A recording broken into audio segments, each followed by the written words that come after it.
Okay, if I can have everybody go ahead and get seated, we'll get started on our September 25th Planning Commission meeting. First, I'd like to have everybody stand and lead everybody in the flag salute. Follow me. I pledge allegiance to the flag of the United States of America and to the republic for which it stands, one nation, under God, indivisible, with liberty and justice for all. Okay, Kathy, if you go ahead and do roll call. Sure. Mr. Gray? Here.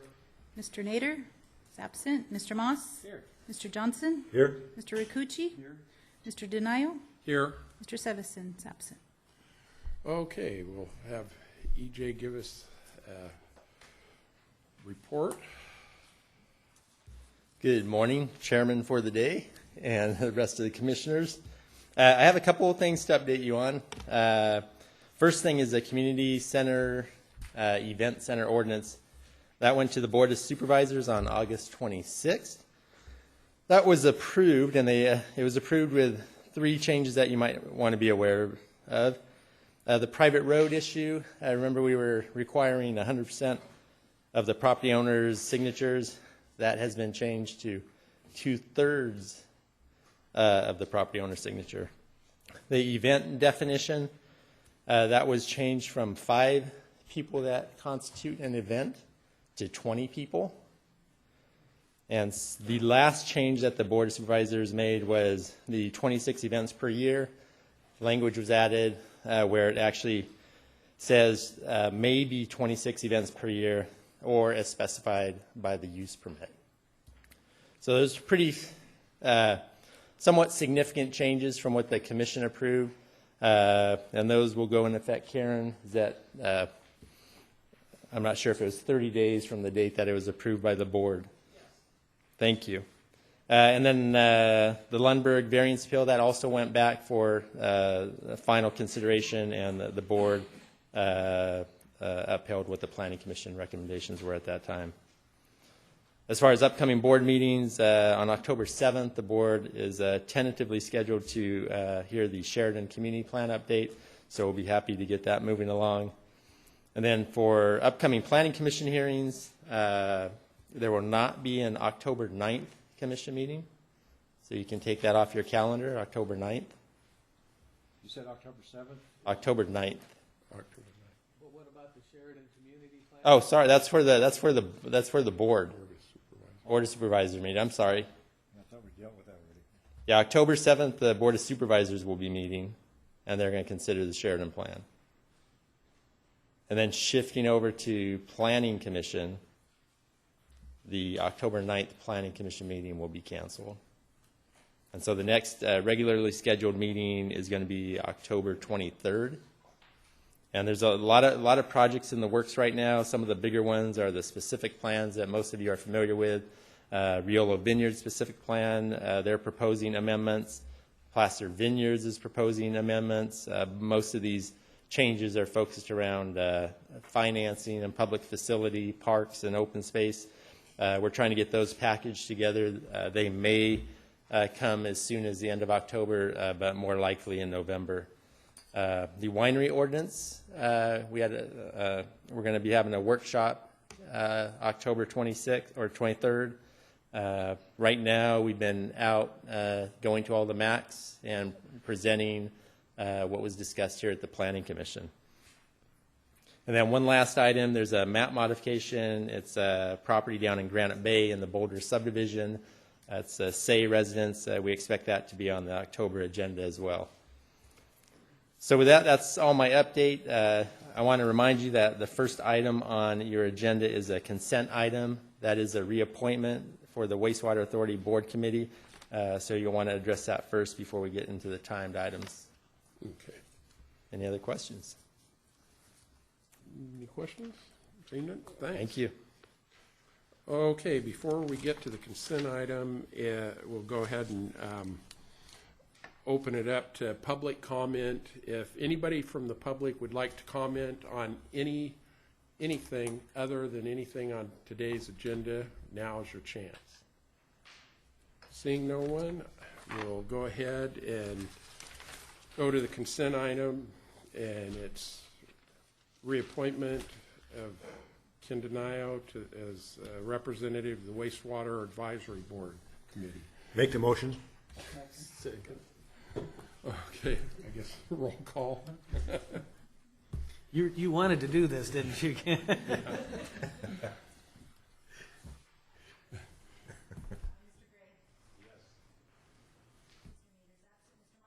Yes. Yes. Yes. Yeah. That's a yes. Let the record show that was a yes. Yeah.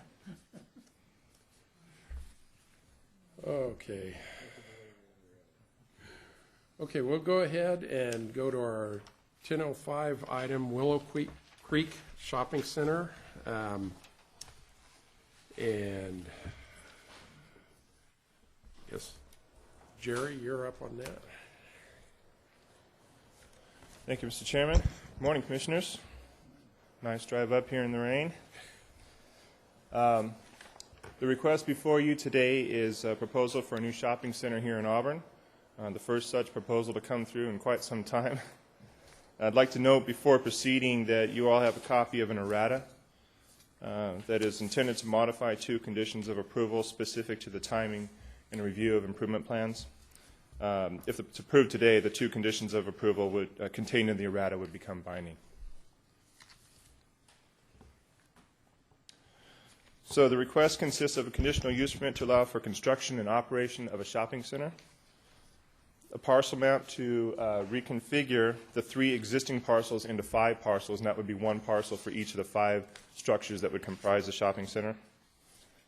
There's also a sign ordinance variance request. This is a 2-part request, one to allow for multiple tenant names to appear on the freestanding monument signs, and one to allow for an increase in maximum aggregate sign area for a wall sign for the major anchor tenant. Oh, go back there. Relying on site-specific studies and analyses, staff prepared an initial study pursuant to CEQA. We have circulated the mitigated negative declaration for 30 days, and that document is attached to your staff report, so if you have any questions about that, feel free to ask.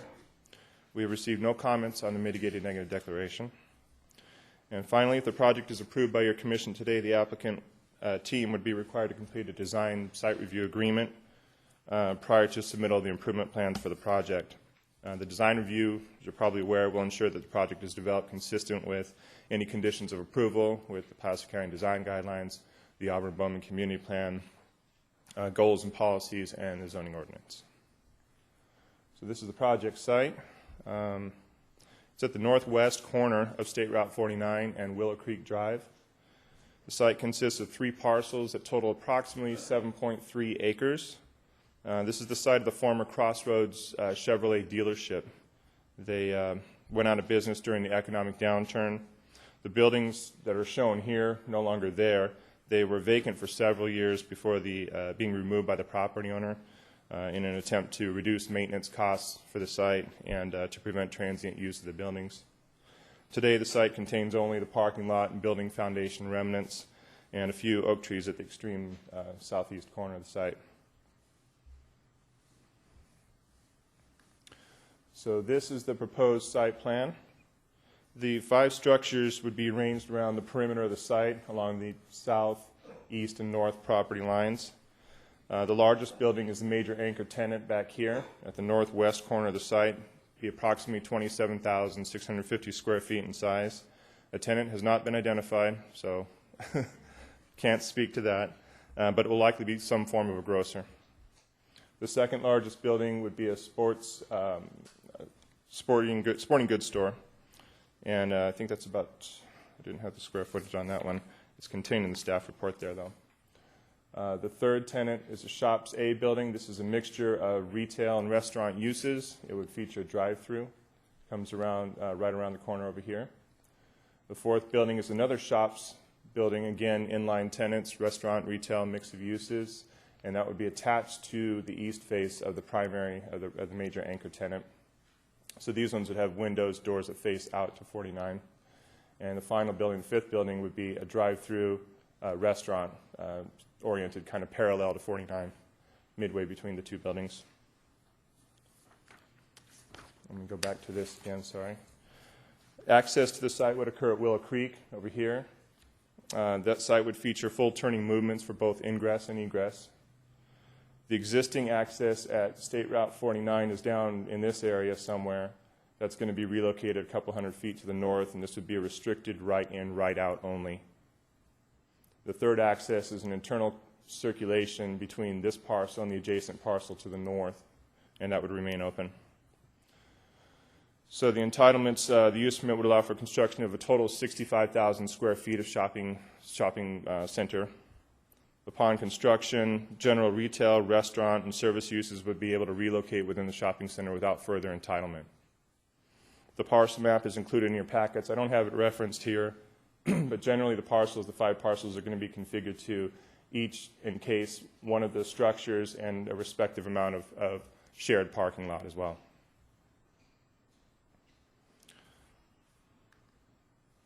So this is the first variance request. This is the, you're looking at the top here, the south face of the major anchor tenant. The specific request is to allow for a total of 230 square feet of aggregate wall sign area. That would include the primary sign and any accessory signs they may have to advertise other goods that are offered there on the site.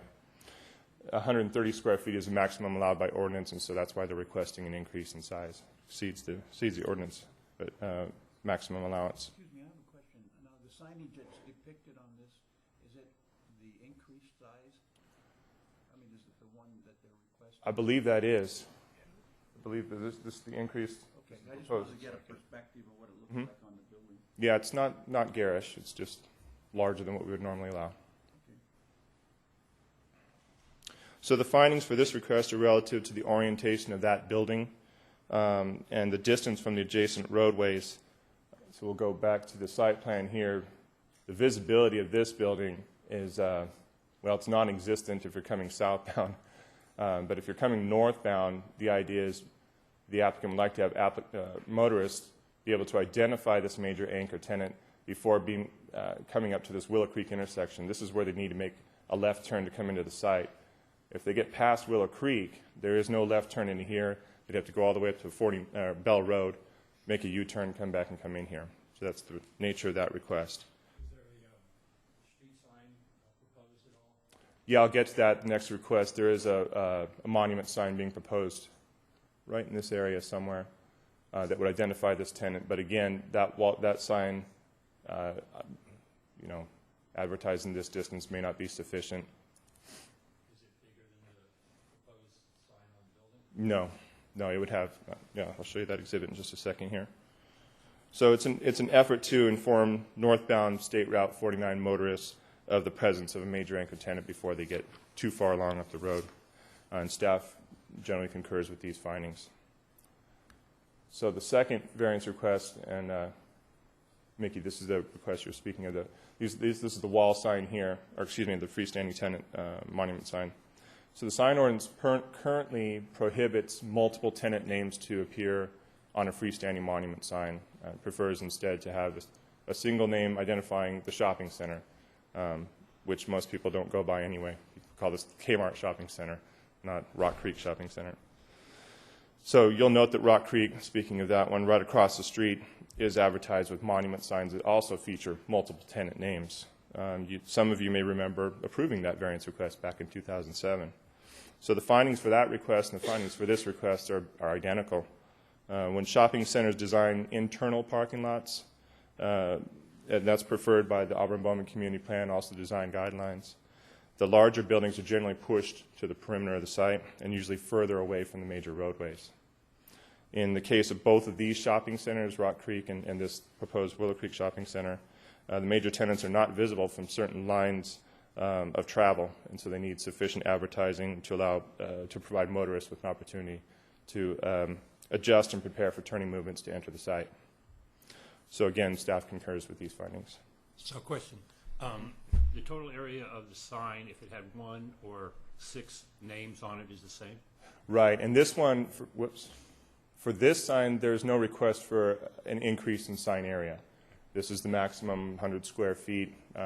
Basically, they're just looking to have multiple tenant names on the sign.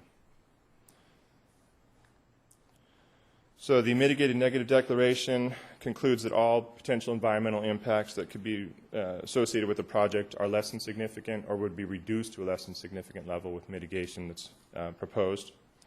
As the project has been found to be consistent with Placer County Design Guidelines, the Auburn-Bowman Community Plan goals and policies, the zoning ordinance, and all applicable federal, state, and county requirements, staff recommends approval of the conditional use permit, subject to the findings and the conditions of approval contained in your staff report.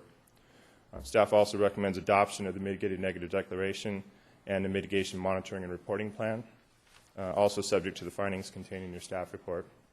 So with that, I'm happy to answer any questions you might have. It was a MAC approved, unanimous? Pardon?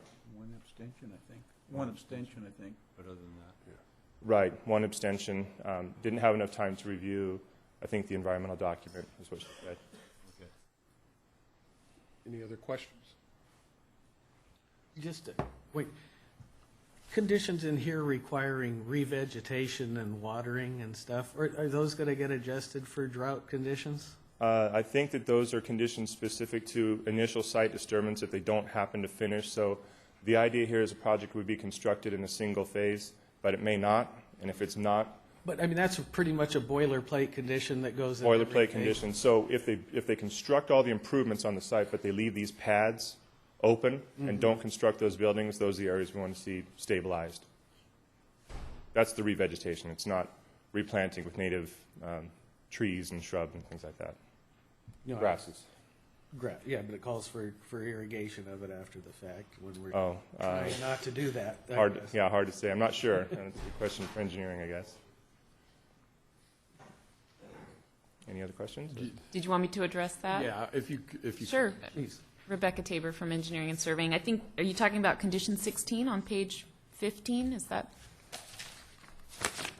Correct. the very end of that condition, which is a standard water quality BMP condition where we speak to first construction BMPs, and then we speak to permanent BMPs. And I think you're talking about at the very end, BMPs shall be maintained as required to ensure effectiveness. Applicant shall provide for establishment of vegetation where specified by means of proper irrigation. It doesn't really apply in this case as a permanent BMP.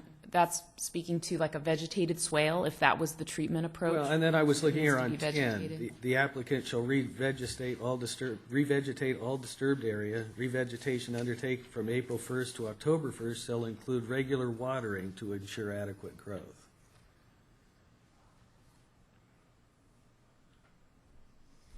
Okay, that's also a boilerplate, like you said. Well, exactly, and so not necessarily how it applies to this project, but it's just something I think that we need to Think readdress. about. We can think about that because, you know, it has been a standard condition we've used for many years, but we could look at it internally as far as future projects. That was just my point, I guess. Thank you. Okay, any other comments? Okay, thank you, Jerry. Sure. Okay, would the applicant like to address the commission? Mr. Chairman, members of the Commission, Marcus LaDuca, 3200 Douglas Boulevard. Pleased to be before you today with the recommendation for approval from your staff and also the unanimous recommendation of the North Auburn MAC for Best Development Group's proposal on this 7-acre parcel, again, long known as the Crosswoods Auto Dealership, for a grocery-anchored shopping center at that corner, that northwest corner of Willow Creek and 49. The Best Development Group has successfully built and managed shopping centers in Northern California for over 40 years. They've been working very diligently to make this a quality project at this entrance to the DeWitt area and other county property here off of 49. As the staff report notes, as Jerry just went through, the site's been used for commercial uses for many, many years. Has been zoned for commercial decades before the Auburn-Bowman Community Plan was adopted. And as the staff report analyzes, the project is consistent with both the community plan and also the property zoning. We don't have signed tenants yet. We are in serious negotiations with a number of tenants, including a grocery store, a sporting goods store, restaurants, and several other retail users to try to bring some real quality tenants to serve the Auburn area. Unlike, as Jerry mentioned, many other shopping centers, not all, but many other shopping centers in North Auburn, the site plan here brings 4 of the 5 buildings out to the edge of the property, so as opposed to having just a large parking area from the street and a strip commercial setback at the rear of the site, consistent with what's recommended by the community plan, 4 of the 5 buildings were brought out to the edge of the property. The major anchor is set back in the far northwest corner, facing really the parking lot, but it at least has the shop space facing Highway 49. We've worked closely with your staff relative to internal site circulation on the site to make sure that works for both vehicles, for pedestrians, truck turning movements, fire, solid waste. We had to work through and massage that, working with your staff to make sure that worked for all interested perspectives relative to site circulation on a site on an irregularly shaped parcel. We are providing parking in excess of what's required by zoning, so there's not an issue about having inadequate parking for restaurants and those kind of things. In terms of the actual project design, we're looking at brick and stucco, earth tones, so different colors and textures consistent with what's around it, but at the same time not having something that's really trendy that'll go out of style in a few years and you're wondering why did that ever get approved kind of thing, but more consistent with what's around it. We recognize that traffic on Highway 49 is always an issue, so Best Development Group has worked long and hard with not only your staff but with Caltrans relative to improve traffic safety on Highway 49 and also to accommodate future improvements that might be needed as the area develops. Specifically, there is a current driveway now very close to the intersection of Willow Creek and Highway 49. It is a full access intersection, all turning movements, left ins, left outs. We're proposing to move that northward by several hundred feet up 49, and in the revised location that would be right in, right out only, so it avoids some of the conflicts of cars coming out left. As cars are heading south on 49 toward the intersection, we will just have a barrier there, pork chop type of design that allows right-ins and right-outs only. On Willow Creek Drive, the main access will be full access there. One of the things looking at with your staff was to provide a right turn lane. So even though the volumes there wouldn't warrant that necessarily now, the idea was looking in the future that there may need to be a dual left at the Willow Creek signal, and if it's a dual left, you want to have 2 free receiving lanes. You don't want to have a receiving lane from the signal from the outside left turn that then as people are turning right at the same time out of that, and you create possible backups and queues. And so your staff, even Caltrans, commented looking further down the road as what might develop elsewhere in the area to create a right turn lane so that cars turning right into the shopping center get out of that main line as quickly as possible. That required additional right-of-way. With this site being fairly tight in terms of its size, it required pushing into the site. We lost parking. We therefore had to lose square footage on the building. But we think this will work better now on Willow Creek Drive, both when the center opens and then looking 10, 20 years down the road, it will also work better. So we thought it was a good way to make this work and make overall circulation work on the site, not from so much of a traffic impact, but really from an overall circulation impact. As updated by the errata sheet that Jerry mentioned with the changes to conditions 24 and 38, we're in agreement with all conditions of approval. We are also in agreement with all the mitigation measures and the mitigated neg deck. As Jerry mentioned, all the impacts analyzed in the neg deck have been mitigated to a less than significant level with all the mitigation measures. In terms of timing, we frequently get asked that. We were asked it at the MAC meeting, for example. Should we receive your approval today, we would immediately start the engineered drawings to submit improvement plans later on this year with the hope to be under construction next spring. Best Development Group owns the property. They have closed on the property. They own it, and they would see that initial occupancy hopefully by the winter of 2015, if not the following spring in 2016 for initial development. I I just want to mention one thing relative to the sign variance on the wall sign. As you can see from this angle, this is actually a good slide to show. This isn't a square site. It actually comes out in a trapezoidal fashion. And by moving the shops to the edge, both the restaurant but also the retail shops there at the hard corner of Highway 49 and Willow Creek, you in essence, as cars are coming up to the traffic signal, you are blocking some view corridor toward the anchor tenant.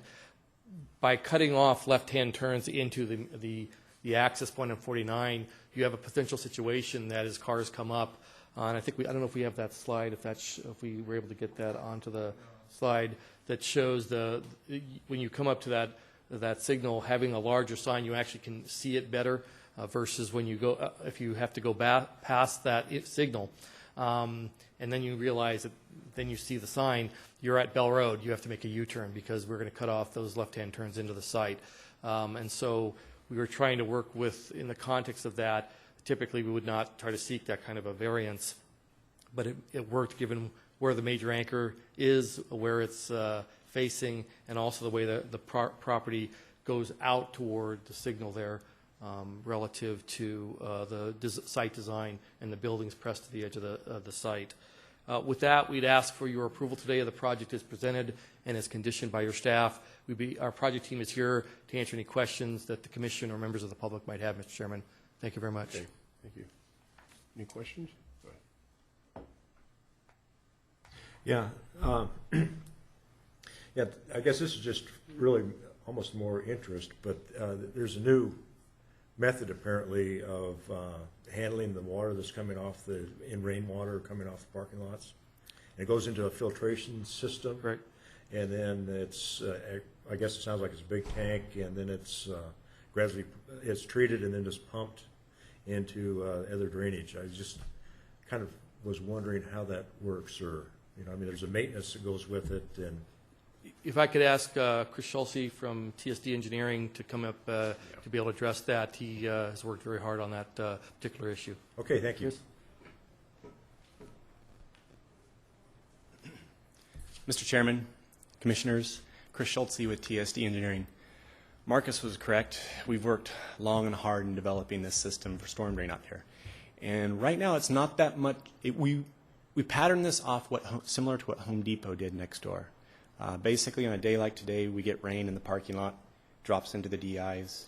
We have small diameter pipes that convey stormwater runoff to a series of large diameter storm drain pipes. In this case, 48-inch. We're looking at about 700 feet that you won't see from the surface. They're all subsurface.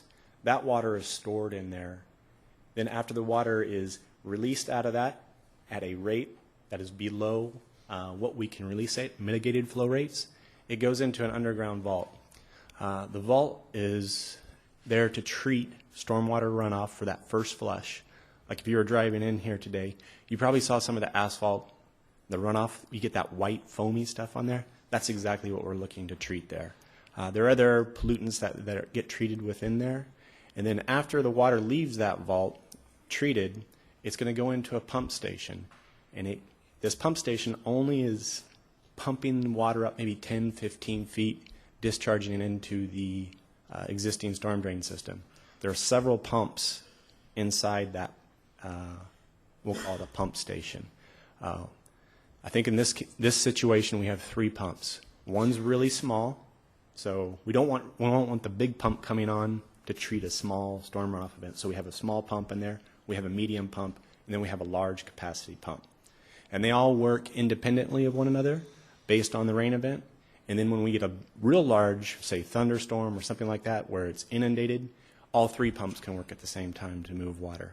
And then finally, in the event that there's a power outage, pumps stop working, we do have a bypass pipe that will convey water from the detention, the large diameter pipes, to the existing storm drain in an overflow type situation.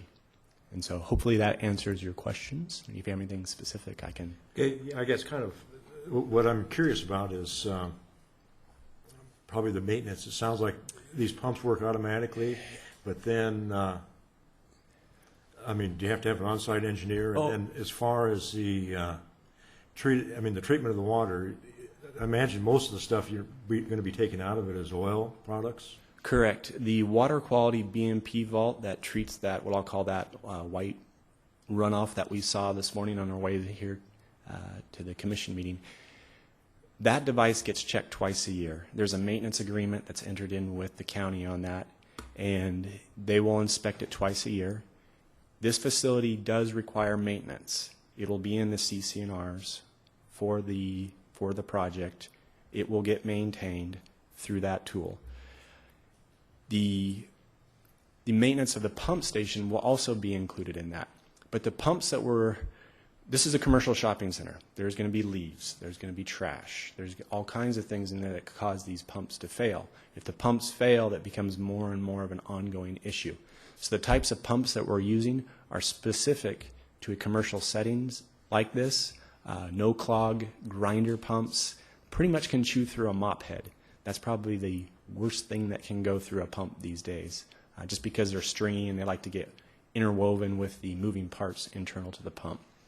And then since we're pumping such a short distance vertically, we can use some larger diameter pipes in the pumps that'll make pumping garbage, trash, anything that may tree branch, anything that may get in there. It'll pump that stuff through there. Probably grind it up to pretty much nothing though before it gets discharged. Okay, and so then, I guess, how does the oil, I mean, apparently the oils are going to accumulate someplace, and Yeah. the stuff that you're taking out? So what we're proposing on this project is what we call a contact storm vault. It's approved in this region. It's used a lot. Basically what sits in this vault are these 2-foot tall filters, and water will come into this vault. We'll move through the filters. The filters will catch oils, chemicals associated maybe with landscaping, and basically it passes through these filters similar to like a pool filter is the best analogy that I can come up with. Then that goes into a pipe and then is discharged out. That's the treatment of the first flush. So when I say first flush, it's probably the first rain event of the year, similar to today. Everything's dry, comes in there, picks up those pollutants, and it passes through those filters. However, when we get a larger storm event, there's a bypass chamber in there that allows a much larger storm event to pass through those filters. Those filters aren't designed to treat every storm event that happens, just kind of the smaller one where we get these pollutants that come off the asphalt surface areas in an initial rain event. Okay, thank you. You bet. Thank you. That's why we don't have lawyers trying to explain those things. Okay, I guess no other questions. Thank you, Mr. Chairman. Okay, would anybody from the public like to address this issue? Seeing none, I'll go ahead and bring it back to the commission for discussion or motion. Well, unless there's a discussion, I'd make a motion. Okay, I'd make a motion that we adopt the mitigated negative declaration and mitigated monitoring plan and approve the conditional use permit, the parcel map, and the variance to allow multiple tenant names on each of the 2 freestanding monument signs, and to allow for an increase in the maximum aggregate wall sign area from 130 square feet to 230 square feet at the south elevation of the major anchor for the Willow Creek Shopping Center project, subject to the following findings attached in the CEQ and the recommended conditions for approval, as well as including the proposed changes for conditions number 24 and 38 that deal with the changes with the dock areas and drainage around them, as well as the timing of the approval of the improvement plans. I'll second that. Okay, have a motion and a second. Roll call. Aye. Aye. Aye. Yes. Aye. Okay, motion passes. If anybody wishes to appeal our finding, the time to file is 10 calendar days, and the appeal fee is $546. Okay, thank you. Okay, we'll go ahead on to our next item, Hilltop Center. Jerry, I guess you're up again on that. Morning, Commissioners. I'm Jerry Haas. I'm going to make you as tired of me as my wife is. So the second request for your consideration this morning is a conditional use permit that was approved by your Planning Commission, by this Commission, precisely 6 years ago to the day. Doesn't happen that often. I'm geeked about that. I don't know why. Sometimes get it in the same month, but not on the same exact day. So I'll go past that. The use permit for the Hilltop Center entitles the 3 parcels out there to construct a 142-room hotel complex with accessory retail and restaurant uses.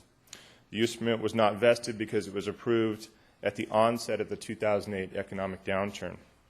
Prior to expiration of the use permit, the applicant submitted a request for an extension of time.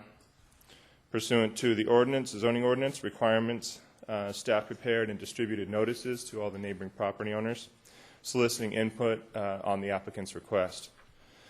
As we received letters of opposition to the requested extension of time, today's hearing date was scheduled and notices were once again distributed. To reacquaint you with the site, here's an aerial. Shows the project area. Here's the location. It's these 3 parcels outlined in black. This is on Bowman Road, just north of Luther Road. Here's Bowman Elementary School up here. This is Mill Pond Road that borders the parcel adjacent to the north. This is a closer image of the 3 subject parcels, undeveloped. There's a kind of a flat area up at the top here, and there's a very steep cliff base right here along the east property line. I think it also drops off rather quickly down here, but it's not as steep as this area over here.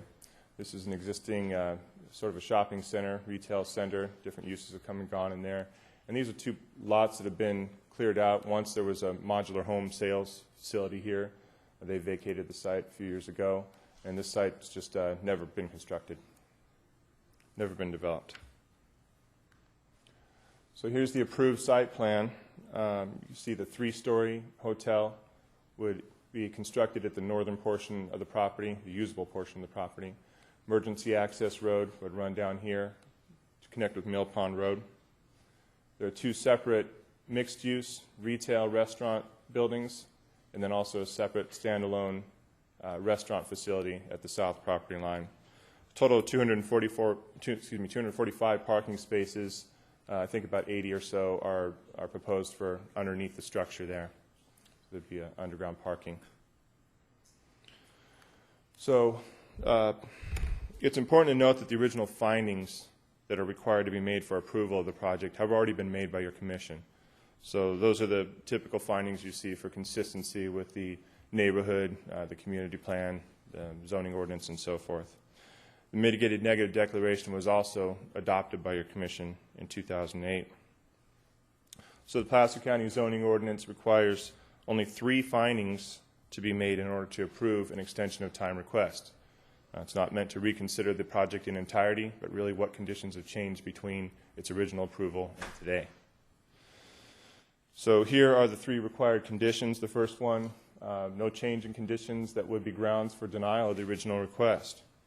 In this finding, staff evaluated the existing conditions today out there on the site and in the surrounding neighborhood in comparison to what the environment was like 6 years ago.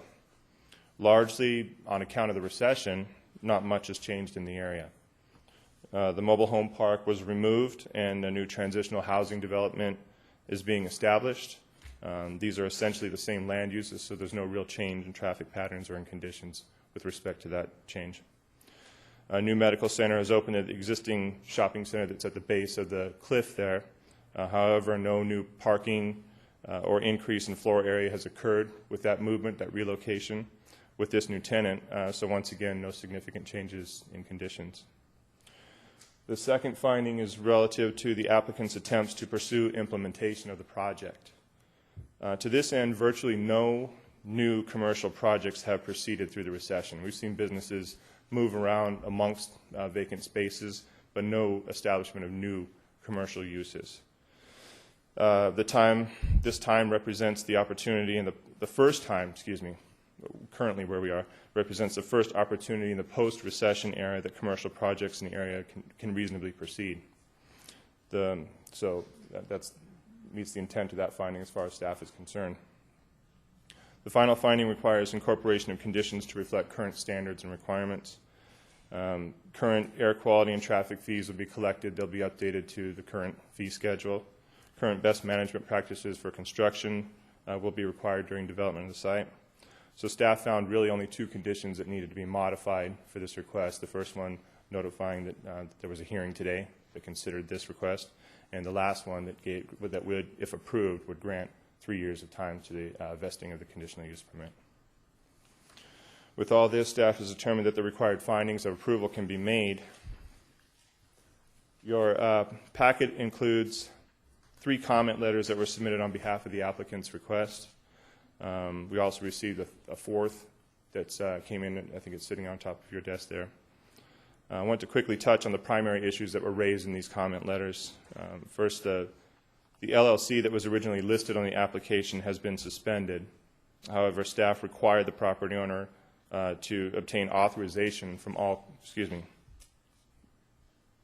the agent to obtain authorization from all current property owners to act as agent on their behalf.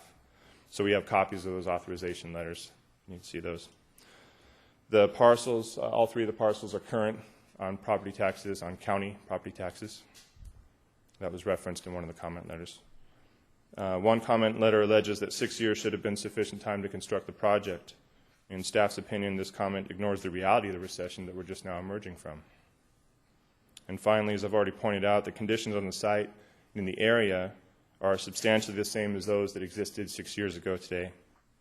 With that, staff recommends approval of the extension of time request, subject to the findings and modified conditions of approval contained in your staff report.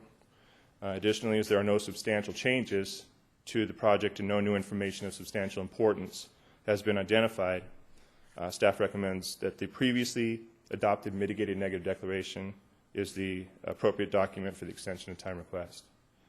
And with that, I can answer any questions you might have. Any questions? Okay, thank you. Okay. Would the applicant like to address the commission on this?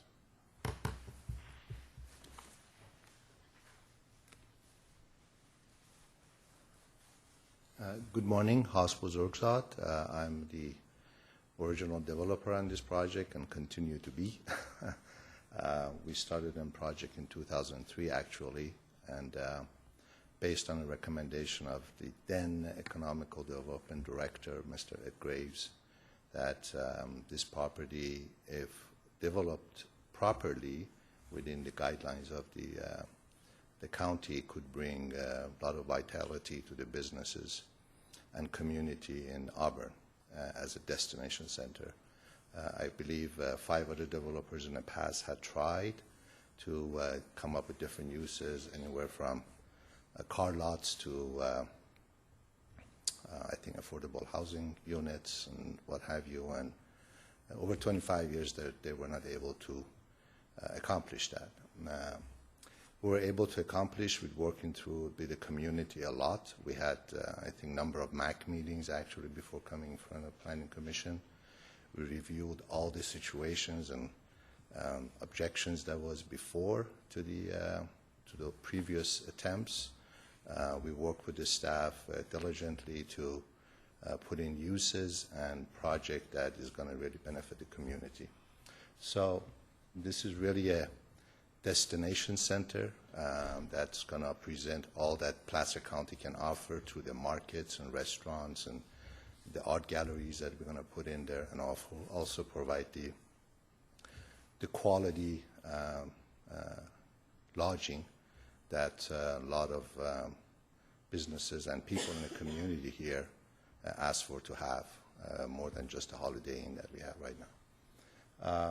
The ownership team has changed over the last few years somewhat. I'm still constant. I'm still there. And I think the team is committed to bring this,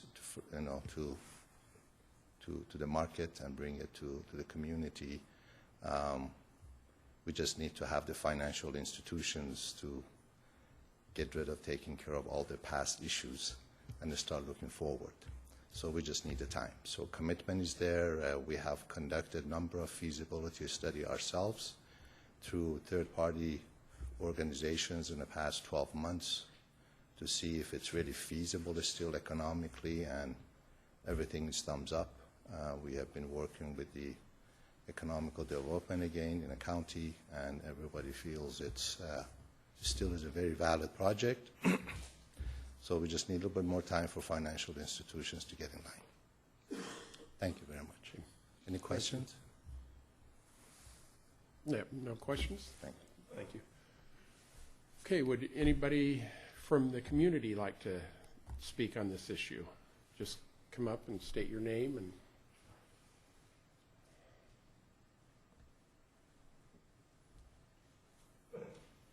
Good morning. My name is Jamie Francis. I live at 161 Garth Lane, which is at the base of Channel Hill. We have an acre there. We've lived there for 45 years.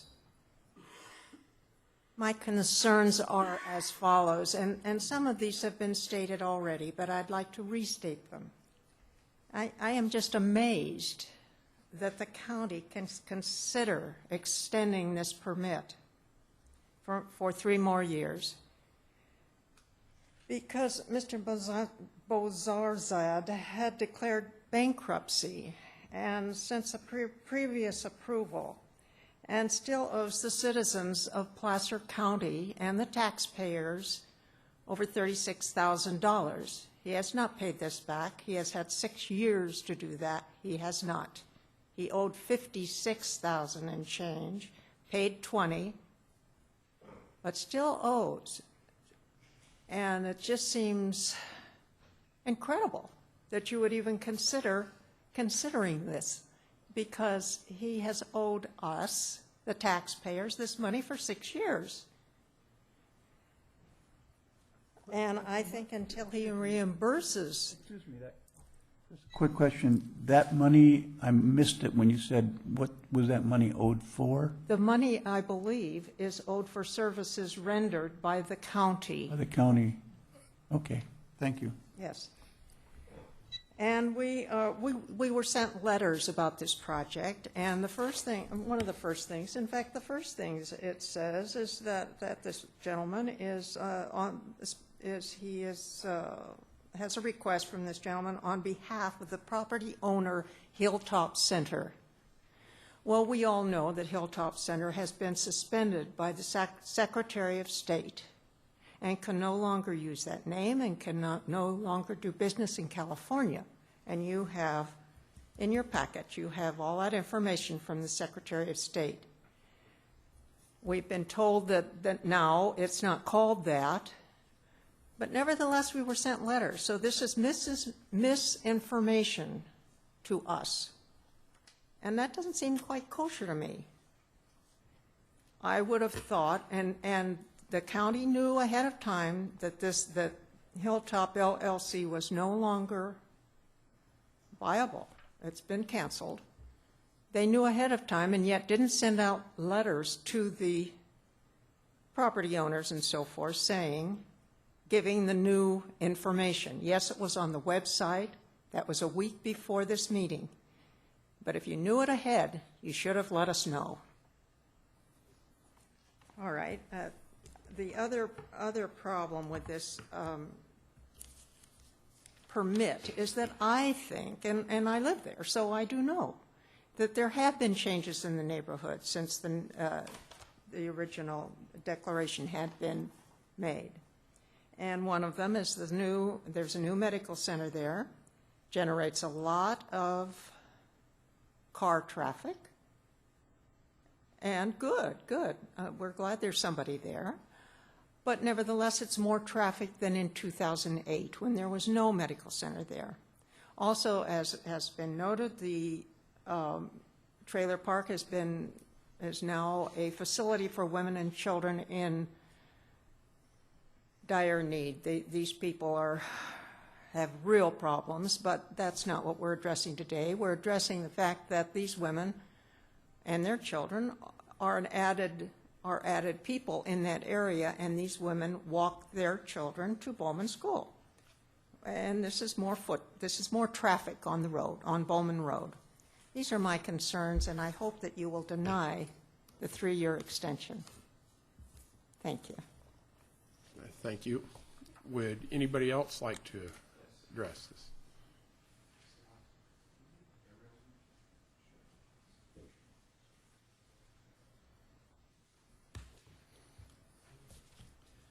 Good morning, Commissioners.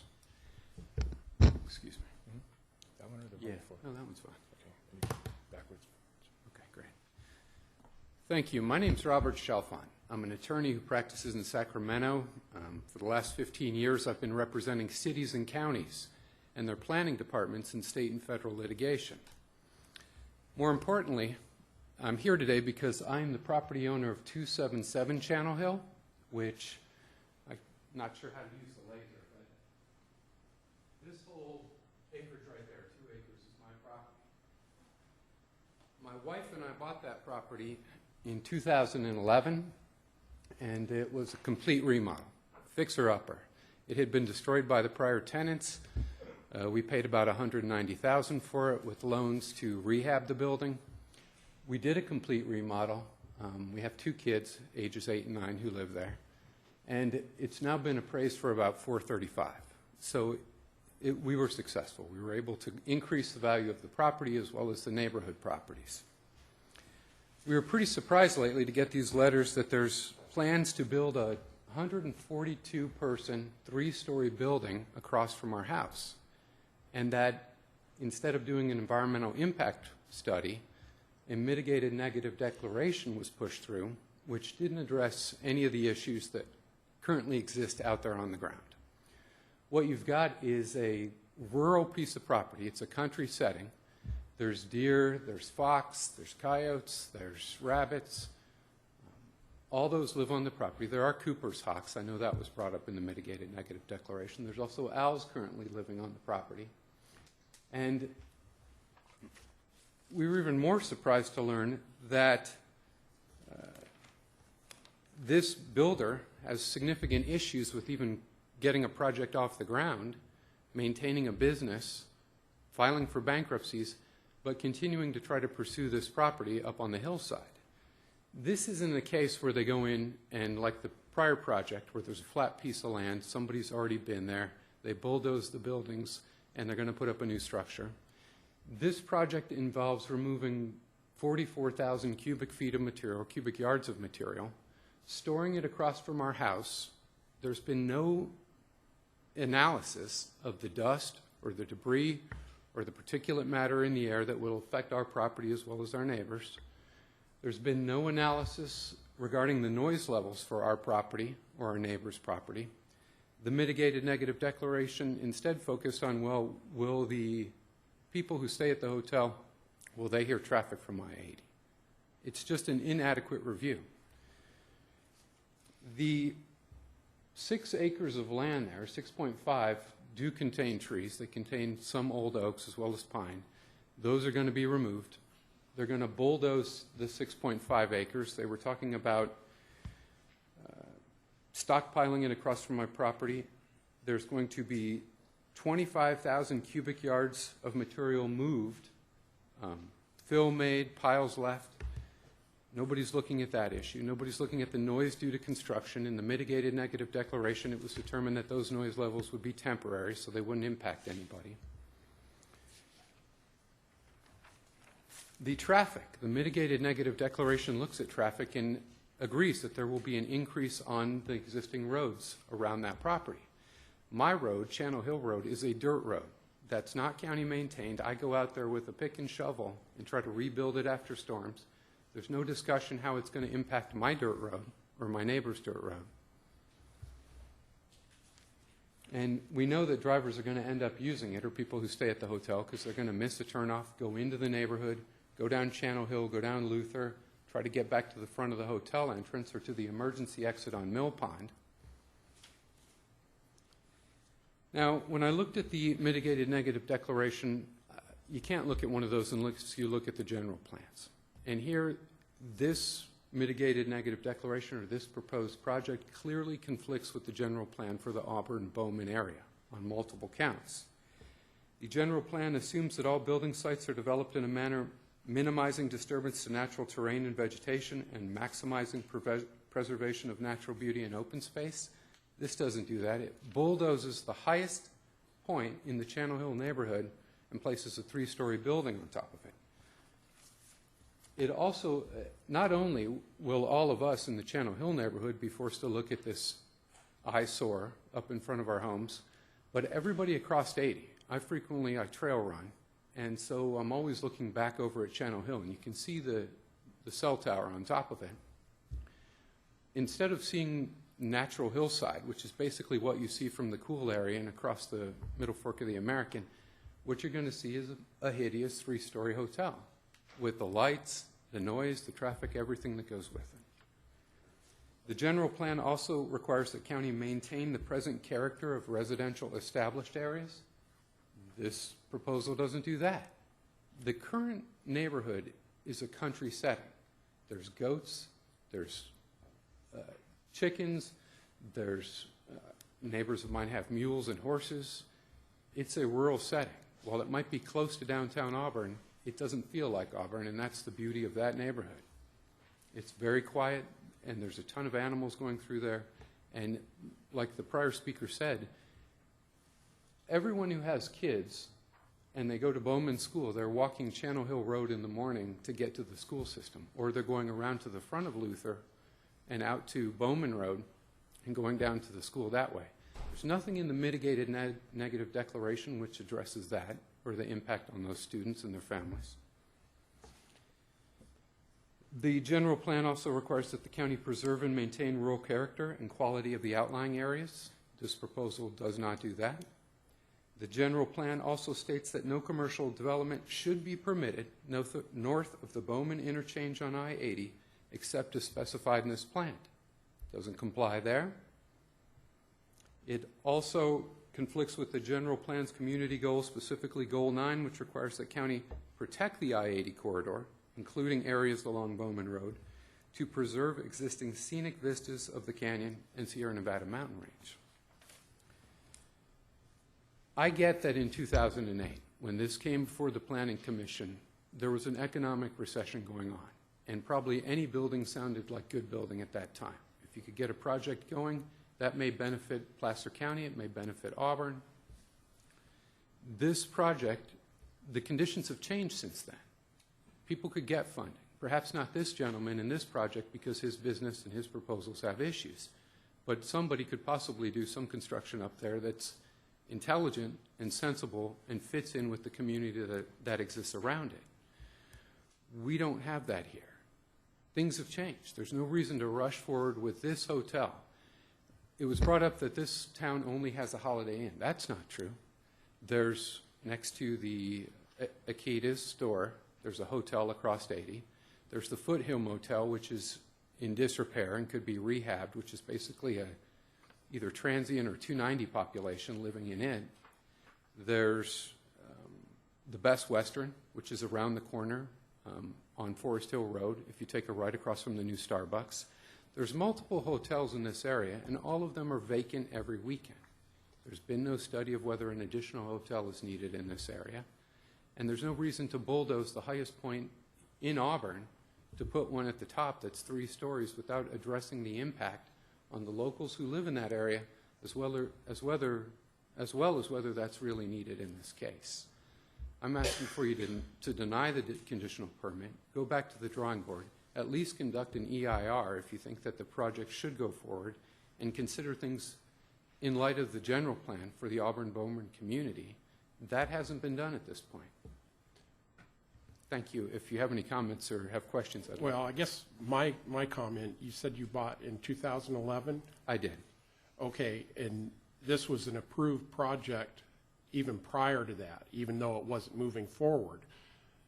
The zoning, everything's approved. I understand your feelings and probably a lot of people in the neighborhood because, you know, when it was approved back, I'm hearing a lot of the same things that were gone through and stuff. But I guess my issue is if you buy property, you need to know what's around the property. Understood. I'm late to You the know, game, and I so get that. But I thought here's that's the just chance my to have my voice heard and to try to speak out for the residents and neighbors. I understand that by buying the property in 2011, I didn't have notice that the project was going forward. I had initially started coming to Auburn. Like I said, I lived in Sacramento, and I have a law firm down there. We had friends living on Mill Pond Road, so we came into the area and would spend time with them, family parties and stuff. And I didn't know. Until I got the letter, I didn't know that the project was happening. But I understand what you're saying, Commissioner. And Okay. any questions about the neighborhood or the proposal or the project? No. Okay. Thank you very much. Okay, does anybody else like to comment on this project? Seeing none, I'll close it and bring it back to the commission. Well, I'd like to make a comment. I guess today we can't rehash the whole project. The project is still valid with an extension. And the environmental impact report, to my knowledge and from the staff's comments and write-up, that they feel the environmental impact is still an adequate document. So all we can do today is not rehash everything, but say, is the EIR adequate? And if we want to extend this for three more years, we can't really. We're not starting out with a new project. I guess that's what. I mean, I understand what the people in the audience were saying, but either they've met the requirements that an extension is either valid or not, and that's it. If I could just clarify for the record what is in front of the commission today. The discretionary project, if you will, for purposes of CEQA is the request for an extension of the use permit. In order to reach that discretionary permit, the Planning Commission has to determine whether staff's recommendation to rely on the previously adopted mitigated negative declaration is appropriate. Under CEQA, you can rely on a prior document provided there's no evidence of substantial changes or circumstances around the area with respect to the environment that would necessitate further environmental review. So the first action that you're going to be requested to make is a determination of whether reliance on that prior adopted mitigated negative declaration is appropriate. The other thing I wanted to clarify for record, the extension request is for 2 years. Actually, we'll clarify some more. It's a 3-year request, but that goes back from the time the permit would have previously expired in 2013. So the official expiration date is in 2016, which gives them roughly 2 years. That if you decided to approve the EOT, 2 years would be left. Thank you. Yes. I apologize. Robert, I'm sorry, I've closed it off Okay. to any public input at this point. Jerry, is there any issue with fees owed the county for processing this project?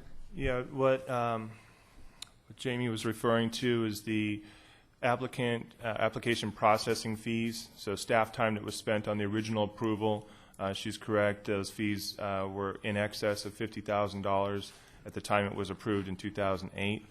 The applicant came back in with an extension of time request, and we said, well, let's address some of this first. It was determined that he made a payment toward those fees, got them reduced to, I think she said, right around $22,000 less.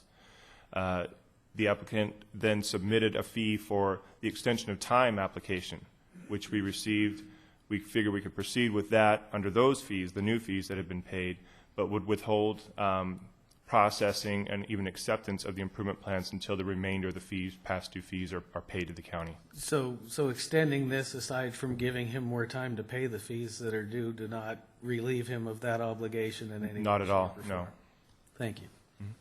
And the other thing is, under the zoning code, one of the bases to reject an application would be failure to pay the county property taxes.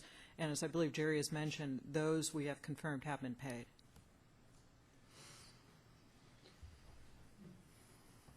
Go ahead, Rich, you got any questions? I don't really have a question. I just wanted to disclose that when this project first came before the commission, I reclused myself at that time because I was on the Placer County Visitor Bureau, and the Visitor Bureau would have benefited from DOT taxes that come from the hotel. And so I just wanted to make a statement now that I no longer am on the board of that bureau. So today I will not be reclusing myself. I know from my time back during that period and stuff, I really don't see a lot of changes in the area. I mean, it's not significantly changed from what it was back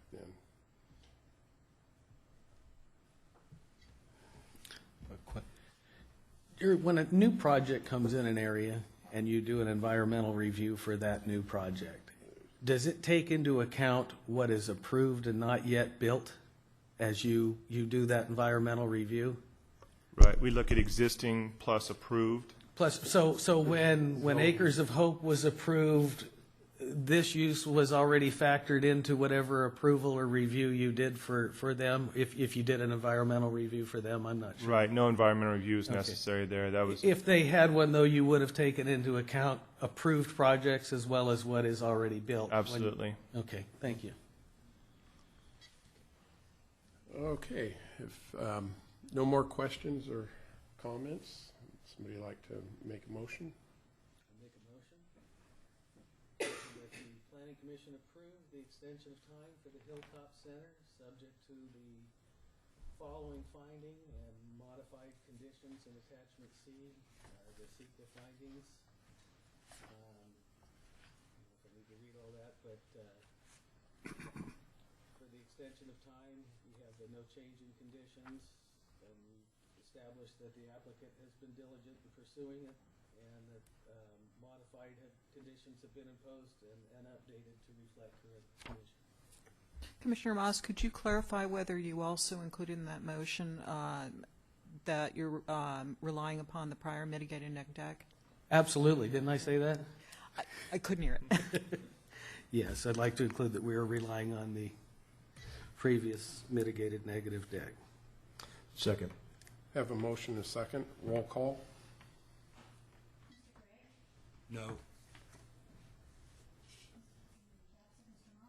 Yes. Yes. Yes. Yes.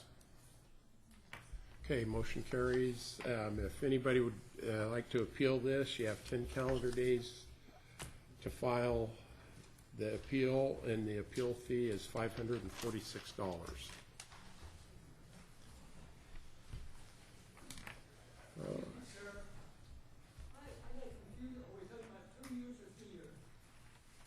It's actually, Specific date. It would be a 3-year extension of time that's It's a approved, but 1 year is 3-year. elapsed.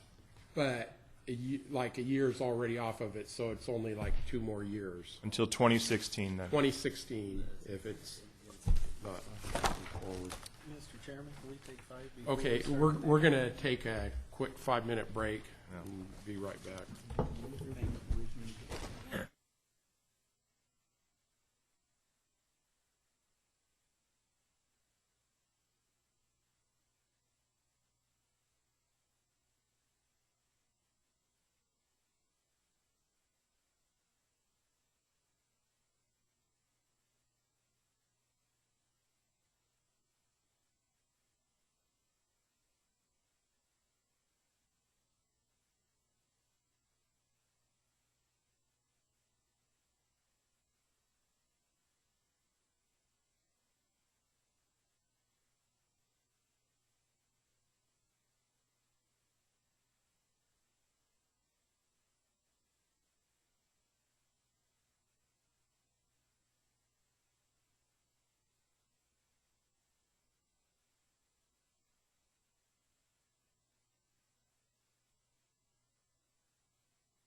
storage. It's not zoned for people. The entitlement gave them that, you know, you can do that under the entitlement. So it's like a DRC review. So it's going to be tricky because people are going to see these things going in or hear about them. They're going to come out of the woodwork. And it's like the entitlement's already there. You know, degrading plans, all that. Unless like the grading permit technically, I guess, could trigger, that would trigger environmental review. So that would be one thing for him. That's very true. Are you into those, whatever I was thinking is about Bickford that we first mentioned? We're trying to, Trying to rush a meeting. yeah, now it's not going to happen, I don't think, because, yeah, it's the tree mitigation, it's just sit down with those folks. And Lauren, we thought Lauren was going to be around Monday, but he's leaving Monday. So Chris Stewart just called me this morning and said, you know, let's not try to rush it now, let's just wait till he gets back. Oh, good. I haven't let Shirley know that yet, so Shirley should let her know. Okay, good. That's one less thing. That's why we tell her now, just so maybe nothing happens before we get out there.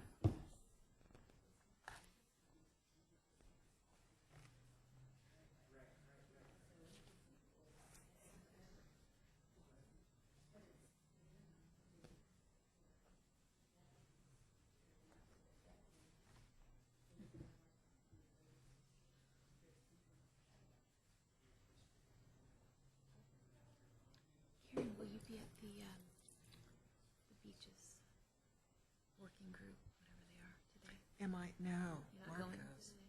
Oh, But I okay. heard about that. Did you hear about it? The car See, wash? this is.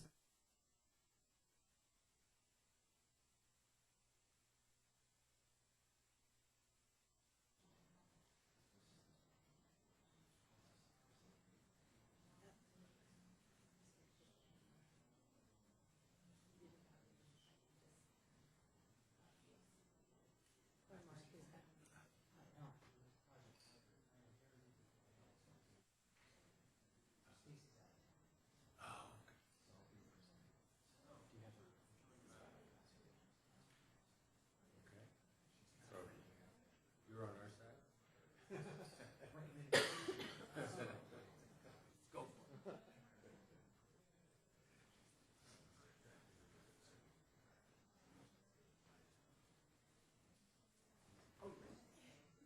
Shirley sat down. Okay, we'll go ahead and reconvene our planning commission meeting. Okay.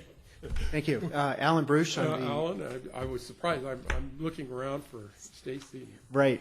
Yeah, I am on being here on her behalf. She's out of town, so I will be presenting the project. I have reviewed it and will present it. We do have the applicant here, the engineer, as well as the property owner to answer any further questions too after the presentation. This particular project is in Squaw Valley. It's an existing single-family residence. The location is at 940 Squaw Valley Road. It is within the Squaw Valley General Plan. The zoning is limited density residential with a density factor of 4 bedrooms per acre. It is within the Forest Glen subdivision, number 2 of the final map. And that's what's presented in front of you is the map modification. Recorded on this particular map is a 20-foot building setback.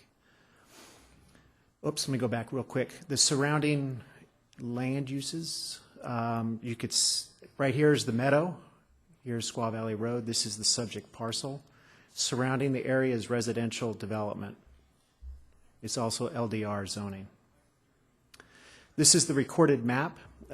It's demonstrating that there's a 20-foot setback at that location. The proposal is a single-story garage.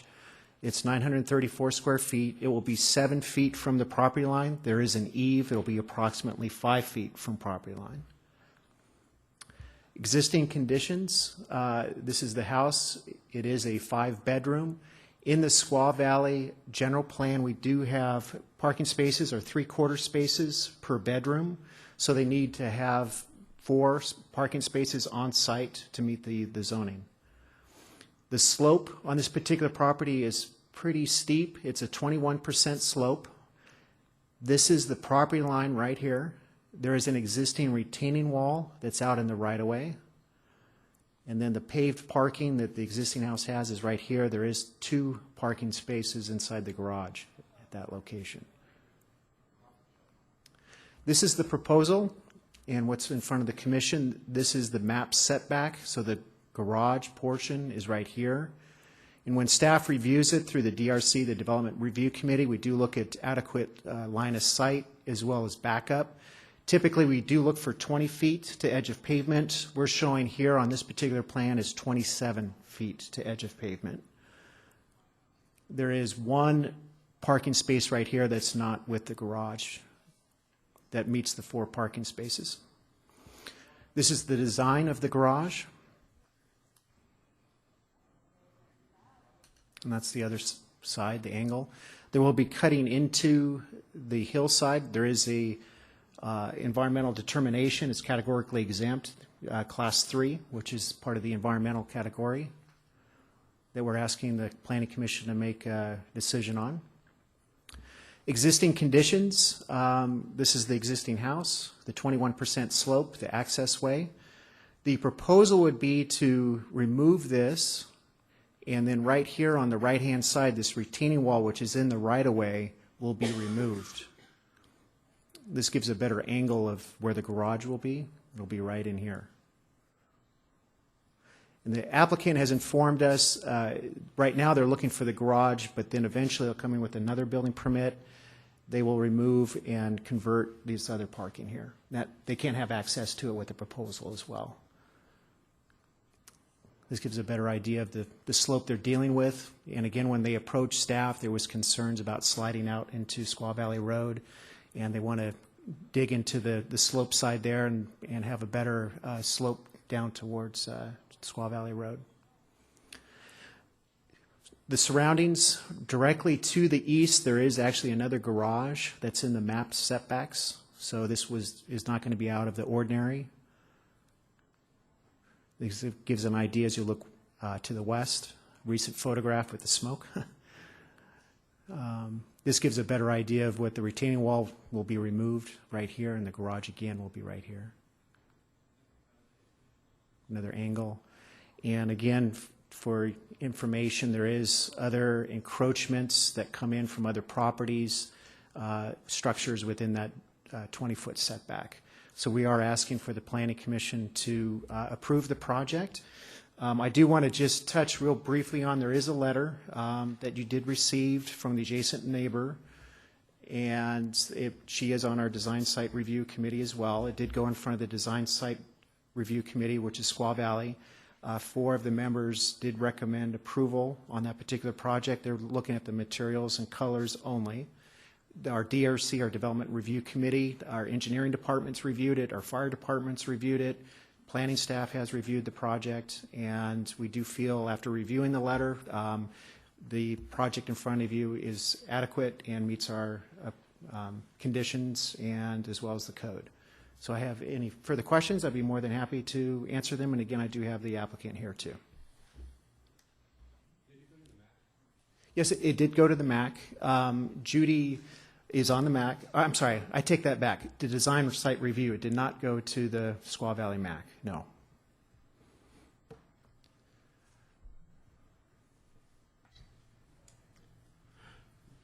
Let's see. I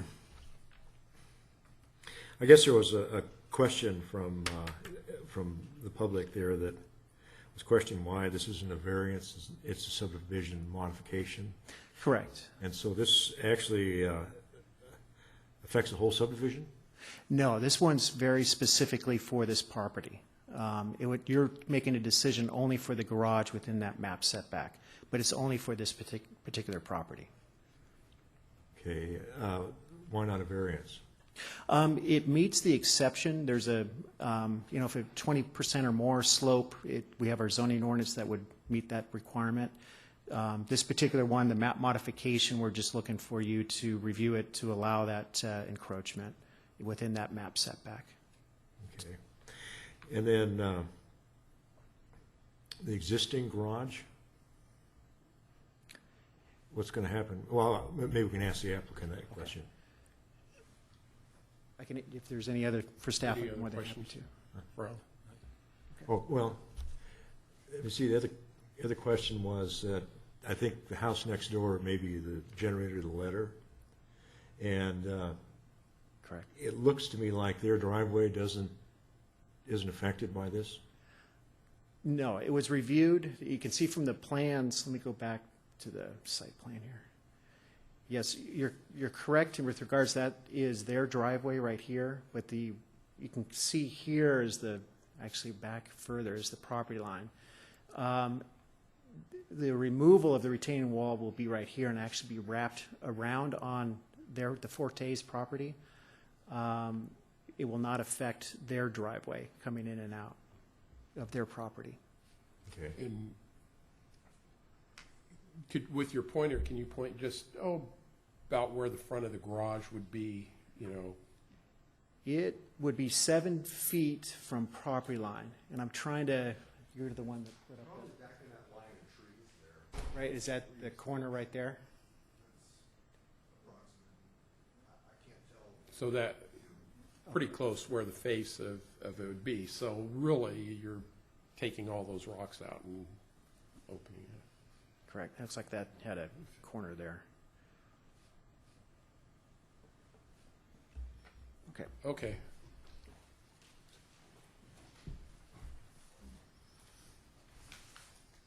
Commissioners, I'm Mark McKay Moran. I'm with Gary Davis Group. We're the architects and engineers on the project. The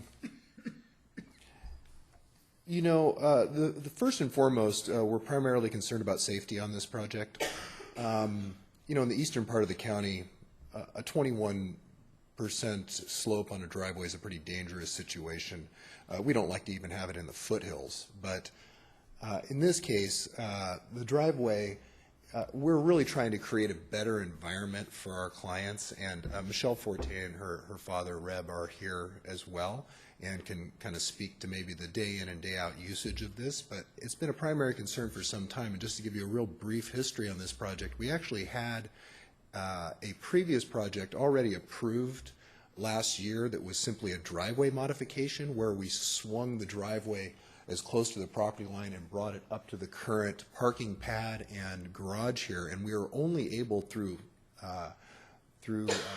that project to understand that even with the lengthened driveway and the reconfiguration of the site, we were able to hit 16%, which is still a fairly steep slope. We took one big step back and said we should be evaluating this more holistically. What would happen if we could get a garage down lower on the site? It's an inconvenience for my clients. They're going to be carrying groceries up and down stairs and whatnot, and with heavy snow removal. But in the bigger picture of things, we decided it was worth pursuing.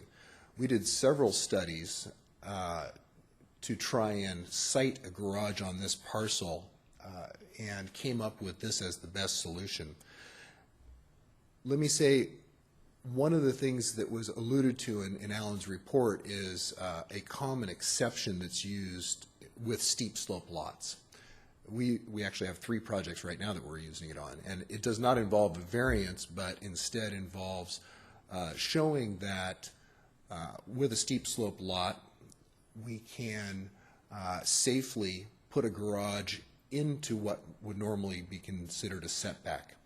The reason that exception doesn't apply and we're asking for the map modification is because there's a clause in the ordinance which states that this exception only applies to properties with setbacks dictated by the zone that they're in, as opposed to this case where the setback line is drawn on a recorded map. That's a fairly small slice of the properties we deal with in eastern Placer County. So in fact, I don't have the numbers, but I know a lot of properties on Squaw Valley Road and in this community in general have significantly smaller or reduced setbacks because of the steep slope situation. So because of the fact that there's a recorded line on the map, we're not able to apply the exception, which would kind of be a slam dunk, to use a phrase. We're having to go through this process. we have looked at all angles of this, and we've already gotten approval both by engineering as well as public works, looking at sight lines, looking at speed, looking at the nature of the road and its usage, and feel very comfortable about that. In fact, we would, if we were to be able to comply, to use the exception that's on the books, we would be able to bring that setback up to 0, right to the property line, as long as we have the 20 feet from the traveled way to the face of the garage. We're actually putting, the smallest case, that there's a little bit of an angle there, but the smallest number is 27 feet on our project. So we're already kind of compromising and pushing the garage back as far as physically possible. In addition to that, because it's a steeply sloping lot, we've got a 9-foot retaining wall along the back side of this garage. That's not an insignificant retaining wall for a residential project, and honestly quite a cost to my client. So they're already doing something that's going to cost quite a bit more than building a garage in the flatlands. To push it further back would really involve taking the surcharge off of the existing structure and putting it into the retaining wall, and increasing that retaining wall significantly in terms of engineering, amount of concrete, steel, etc., and also increase the height of that wall. So while we're very conscious of that, we want to find a good line where we are not only providing this amenity as requested by the property owner, but also doing it in a cost-effective and safe way for the community. And we feel like we've nailed that on all these fronts. I'm not going to go through, I know that you folks received a letter from the adjacent neighbor. I'm not going to go through those items point by point, but I will hit just a couple of small points just so that you're aware that my sense is, I just want to have it on record that we don't agree with some of the concerns there.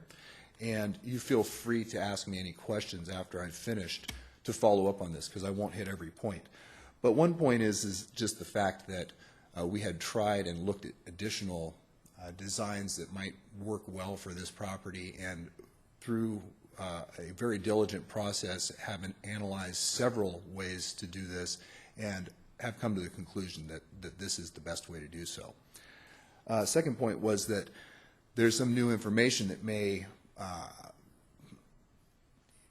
overturn, our previous approval at the Design Review Committee level. Well, there really is no new information. This is the exact same project that was approved by Design Review Committee. What had actually happened was there was a small error on Placer County's planning staff, and it had not caught the fact that there was this recorded setback. We were in a unique position of actually having permit issued and then revoked 2 days later, quite to the consternation of our client and the builder, who had paid to have excavation equipment brought to the site and then paid to have it removed. And we are likely going to suffer a pretty significant setback and likely build next year at this point because of the encroaching season. So it's really unfortunate that that's the way it's played out, but we're kind of feeling like we're paying the penalty on this one. So there is no new information is the gist of that. This is the same project that was approved by Design Review Committee. And then thirdly, the fact that there are multiple projects, including the ones contiguous to this parcel, namely the Carinis to the east, as well as the parcel directly to the west, which have structures within that 20-foot setback. So there is a precedent here, and the reality is on all those parcels that do not have a line drawn on a map and are simply relying on the setbacks as prescribed by the zoning area, well, those are all going to easily comply with the exception and wouldn't even have to go through this process, nor would they have to go through a variance process at all.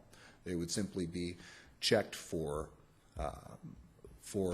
accuracy as far as slope, safety, and then they would be approved at the departmental level. And then lastly, the fact that we're a professional engineering company. We have licensed civil and professional engineers on staff. All of these numbers have been double checked, so there was a little bit of a question of authenticity. Has this been looked at by a licensed land surveyor? Well, we are licensed to run these calculations, and we've done so and can confirm that these numbers are accurate.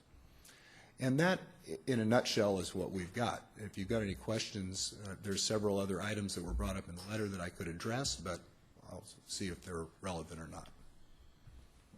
I just have one question. Looking at the elevations here now, that new garage structure is quite a few feet down below the existing garage level. Is there any slope from the road now into the garage, or is it a little bit, I mean, what is the slope now? Well, the new slope. The proposed slope will be right about 6%. It depends on where you measure it across the apron. So that basically this garage is almost down the street level then? Correct. Not quite, but, okay. Correct. Thank you. Okay, seeing. Well, oh, go ahead. Yeah. I guess I was just kind of questioning the old garage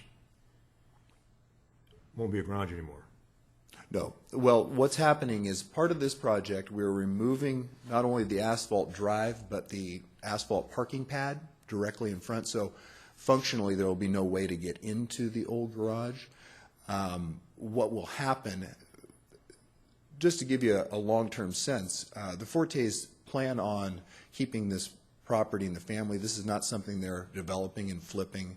This is something that is their family home, and they intend to do other projects in the future, including something to make use of that previously used as a garage space.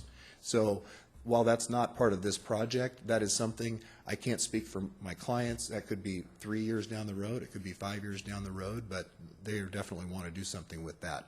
Mm-hmm. Well, I guess somewhere I got the sense that there was 4 bedrooms and 4 parking spaces. It's 5 bedroom, 4 parking spaces, and that complies. 5 bedroom, 4 parking spaces? Correct. That's what they have now? That's what they have now, correct. Okay. And well, I'm sorry, that's what we're proposing now. It would be tough to say that's what they're providing now. They have a 2-car garage that provides 2 spaces. Yeah. If you looked at county standards about, adequate backup space and maneuvering room, it's actually kind of tough to even call these spaces over on the left. You can see a Jeep that's parked kind of around the corner here. That could probably be legitimately called a parking space. I mean, you almost have to look at it in plan and say, is there adequate maneuvering room? Unfortunately, not only is this a steep lot, but sometimes if there are more than a couple of cars up there, they're forced to back down this driveway, which is even more hazardous. So does the property now have 4 parking spaces? I could probably show 4 legitimately parking-sized rectangles on the site. Whether or not they're well designed to provide proper turnaround space is a different question. Mm-hmm. Well, I guess what I'm really confused about is I thought I heard that the plan up there requires a parking space for each bedroom? 3/4 of a space per bedroom, and that is a Olympic Valley specific. Okay, so requirement. I just heard that wrong, I guess. Yeah. And so there currently are 5 bedrooms, or there going to be? There currently are 5 bedrooms, correct. Okay. And so I guess I'm just thinking this is a single-family home. Mm-hmm. Are they going to put more bedrooms? And if they do, then how do you deal with it if they need more parking spaces? Well, I'll answer that hypothetical question just in saying that if we were going to pull a permit in 3 years and we were proposing to make, say, 2 new bedrooms out of what's here, well, they would say, where's your parking? And they could adequately deny the project on that basis and not get planning approval. So am I not hearing your question correctly? I guess I haven't heard what's going to happen with the existing garage. Well, I'll tell you what's going to probably happen, and the reason I'm kind of skating around this is because I'm not sure what the owners want to do with it. They've talked about making it into like a kid's space with a ping pong table for the time being, because it's a utilitarian space with a concrete floor. It's not something you're going to make into the media room or something. But in a future project, it could be made into, a family room or something else. They have no intention of making it into bedrooms. But I guess what I was pointing out is if hypothetically they wanted to make it a bedroom, we would have to go and get a building permit to do that, and at that point, the planning department would be reviewing this and saying, where's your additional parking space? And could deny it on that basis. Okay. Okay, I guess answered all the questions. Thank you. Okay, bring it back to, or, excuse me, is there anybody in the audience that would like to speak to this, not seen? Okay, come on up. Hi, thank you so much, Commissioners. I'm Michelle Forte. I'm one of the 3 owners. I own the house with my husband and my brother. And it's so good to be here today. This has been a frustrating process, and I'm sorry that we even do have to be here to have you hear about this. Sort of a surprise in the last couple of weeks, but the day is here, and I'm so happy to finally be talking to you. Almost my entire life, our family has owned a home, some property in Squaw Valley. And 2 years ago, my brother and my husband and I bought this property. And we do, as Mark said, have every intention of staying here for a long time. We already talked about what happens with the next generation. How does this divide out when we're gone? And, you know, so we're definitely here for the long run. In the fall, when we bought it, I definitely underestimated that driveway. It was a fantastic place. We loved it for so many reasons. Then winter came, and it became pretty apparent that this was a really, really scary driveway. It's short, but it's steep. I don't think that picture does it justice when you're at the top of that driveway looking down on a snowy day and it's icy. I can't speak to, of course, all the codes and all of that. I'm glad that the county team with Alan and Stacy and everybody else was able to really address the code questions, along with Mark, of course. What I can speak to, though, is the more subjective question of safety. I think the best thing is perhaps if I give you a day in the life of us waking up in the morning on a winter day. Most days, the driveway is completely ice in the morning. The window of opportunity to leave the house, for me, who is super scared about sliding out onto the traffic on Squaw Valley Road, the window of opportunity is between about 1 and 3 in the afternoon for me to leave, get to Truckee or Tahoe to Safeway, do what I need to do, and then get back up before it starts icing over at around 3 again, or 4, you know, depending on what day of the winter it is. At night when we're leaving, it's dark, and I hate to say, but the best way for us to leave our driveway at night when it's even the tiniest bit slick is to look for headlights. And then we don't see headlights, we just try to go out as quickly as we can before we see headlights, which is obviously not a safe way to do it, but that's how we have to do it because once we get going, we can't stop going down that driveway when it's icy.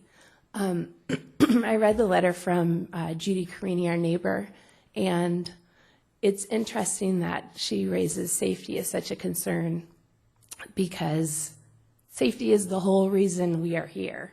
And the concern about the turn and it being a blind turn, you can look back to the pictures before and see the map. It's actually not a blind curve for us.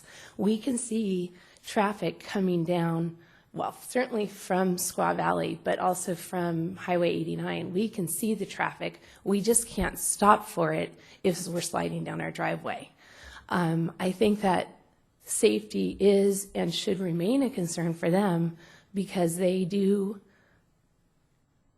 tend to come out of their driveway pretty quickly, and for, I don't know, but as long as we've lived there, they have used the part in front of our house as sort of a continuation of their driveway rather than coming down and curving out onto the street. They need to be more careful as they're leaving their space, just like we need to be careful as we leave our space. The driveway on the street level is going to be perfect for us. I think it was you, Commissioner, how do I say it, Rakuchi, asking about the elevation and the degree. That's exactly why we're doing this. We have a 3-year-old and a now 5-year-old, and this is really important for our family. I feel like there was something else.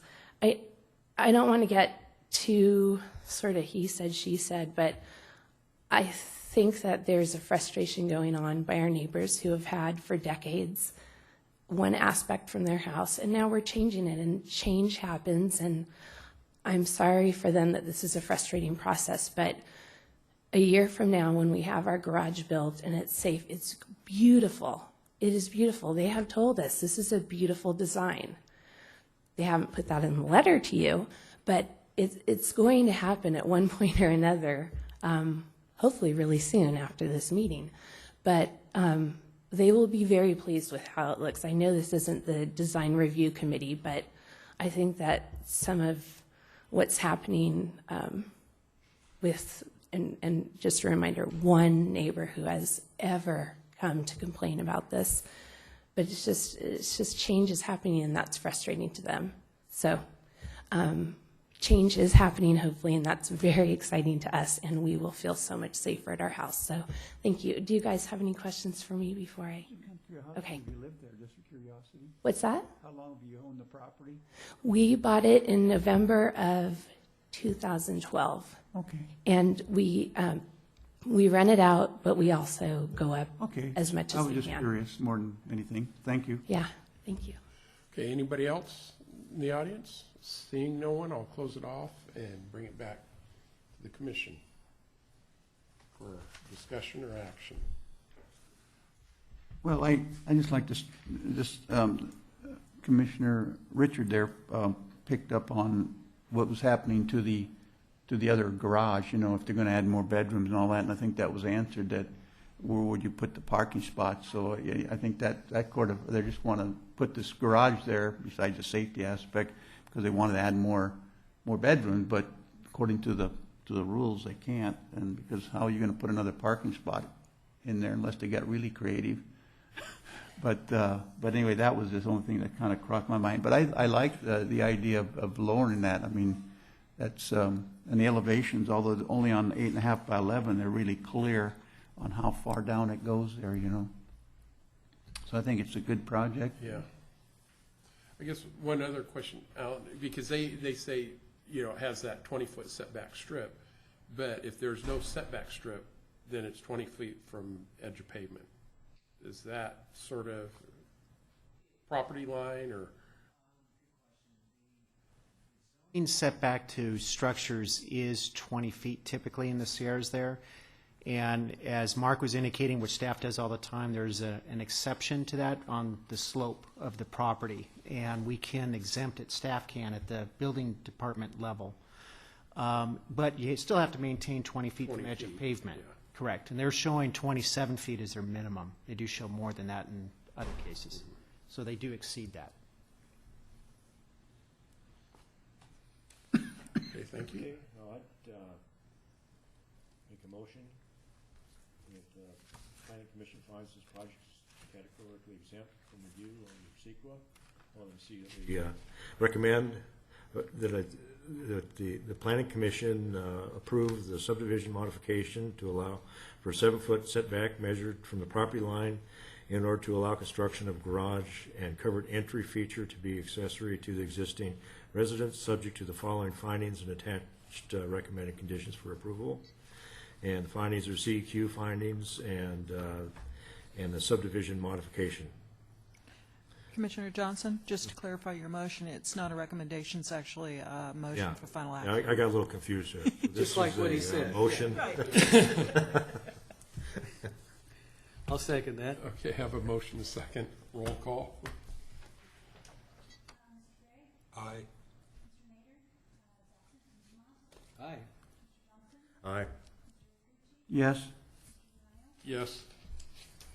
Okay, and if anybody should wish to appeal this, they have 10 calendar days, and the appeal fee is $500 and, get